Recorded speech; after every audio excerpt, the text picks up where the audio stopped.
Spec 4 might be coming to Gran Turismo 7 sooner than you think. And to be honest, Polyphony cannot afford to mess this up, because Gran Turismo 7 doesn't just need little parcels of content to keep the game going. It needs a proper direction now. It needs a direction ahead of Gran Turismo 8 before the likes of Le Mans Ultimate and who knows what else also comes to console. Because the frustrating thing is, with Gran Turismo, if we're honest, that the potential is obviously there. You can see just how great this game could be.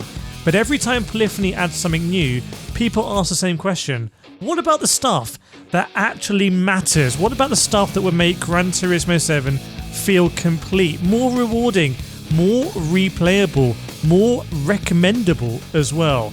This is the stuff we're talking about that meant people fell in love with Gran Turismo in the first place. So today, let's talk about what Gran Turismo fans actually want from Spec 4, including one thing that, in my opinion, if Polyphony added, would completely change how Gran Turismo 7 feels overnight.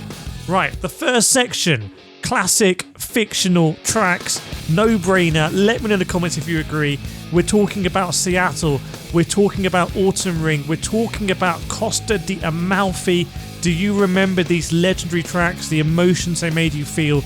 They need to come back. This is a unique selling point for Gran Turismo 7. We can drive Spa and GT3s in a ton of other games, but Le Mans Ultimate is very unlikely to add fictional tracks when it comes to console.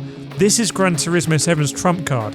So I think in a Spec 4, they should go for that fan service.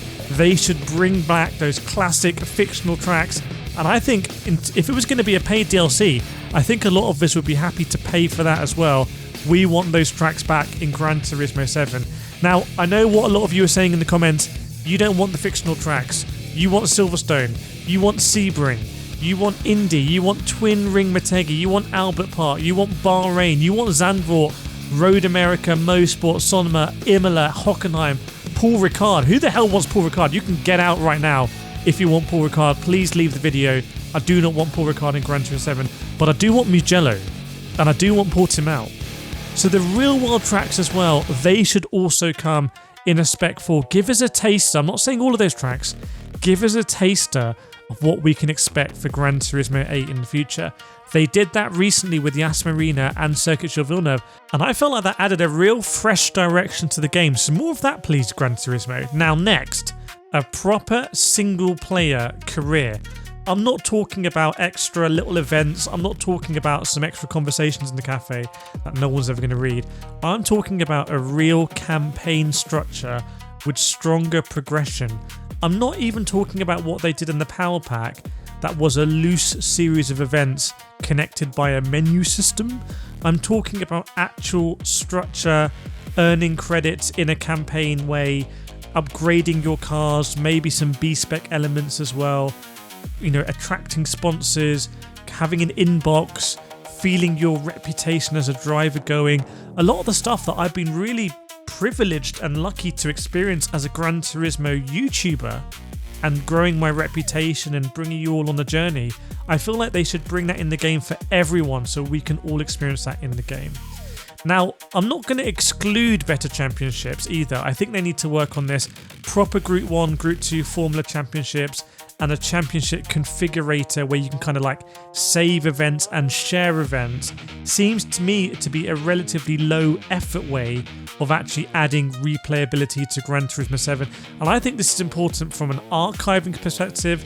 We want people to look back at GT7 as like, that was a good game and we can still play it again. We don't want it to be like GT Sport that kind of ended really abruptly, and I don't think anyone's really playing GT Sport again. I was in the last ever race for GT Sport and I still miss it.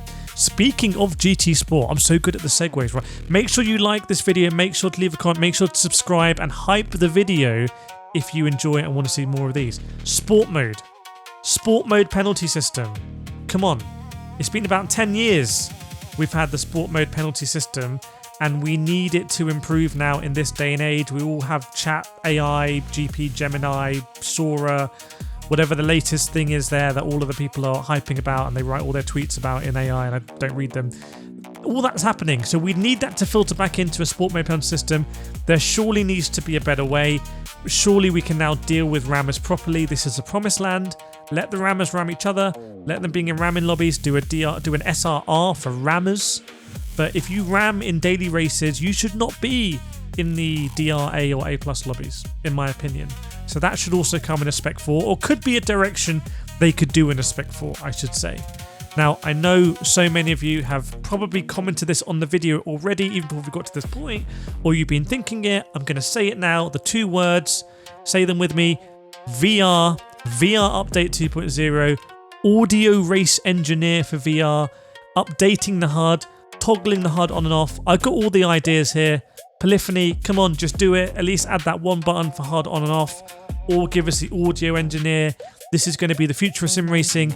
I will bet you something. I don't know what, but you listening and watching right now, I will bet you that in 10 years' time, pretty much all the sims will have audio race engineers. And I feel like Gran Turismo should try and be ahead of the curve, because they like to be ahead of the curve on certain things. They have been historically for graphics, etc. And so they should bring that in. I volunteered to be a voice in that. Leagues and lobby tools, making it easier to go in groups with your PSN friends, easier to share lobby presets, easier to transfer ownership of the lobbies, easier to just sort lobbies by population, dare I suggest, might be a good idea. I think they should do that. There's a load of people that play Gran Turismo 7. It's not like Project Motor Racing where no one plays it, and therefore that's tough to work with as a game. Gran Turismo 7, we've got the player base. We can do this. We can make the lobbies better. The lobbies are worse in Gran Turismo 7 than they were in GT Sport. And I say that as someone who used to race in a lot of leagues in GT Sport. They are worse in GT7, and that's embarrassing. More current GT3 and Group 1 race cars. As I make this video, Assetto Corsa Evo is adding the 296 GT3, albeit that's later than Gran Turismo did, fair play. They're adding the Mustang GT3. The Mustang GT3 is literally in every other racing game. Ford are just giving it away, so that has to come in Gran Turismo 7. Also the likes of the McLaren 720S, that should come as well. Maybe the new GR GT, that's in Forza Horizon, that should also come to Gran Turismo 7. So please keep adding those G3 cars, they're really, really popular. B-Spec now. Spec 4, Spec 4B, B-Spec. Bring back B-Spec so we can manage AI drivers. That will add a whole new another dimension to the game.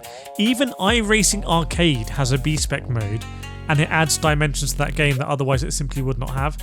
Offline single player access. You know when they do the update and you can't play the game and it's really annoying? Well, what happens if the servers go down in the future? I think they should bring in, as part of the archival process for GT7, bring in that offline single player access. Do that now, it'll be quite goodwill. I think Ubisoft are doing it for the Crew 2 and the Crew Motorfest as well. Economy. Let's rebalance the car prices.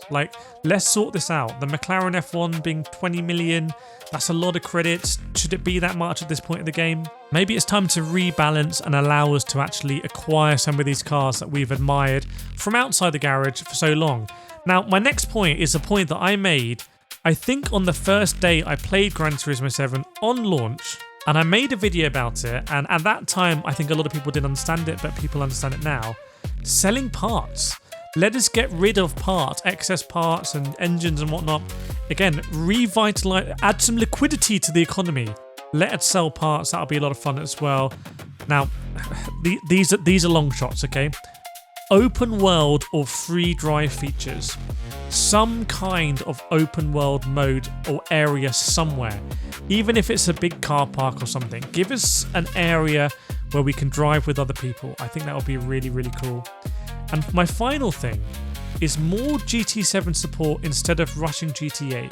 I think GT7 is a great platform. There's so much more that can be done with it on a quality of life perspective. Let's focus on that before rushing Gran Turismo 8. That's my opinion. Let me know your thoughts in the comment. What do you want to see in Spec 4? Maybe I'll make another video based on the best suggestions I see there. Make sure to subscribe to my channel as well, and I'll see you in the next one.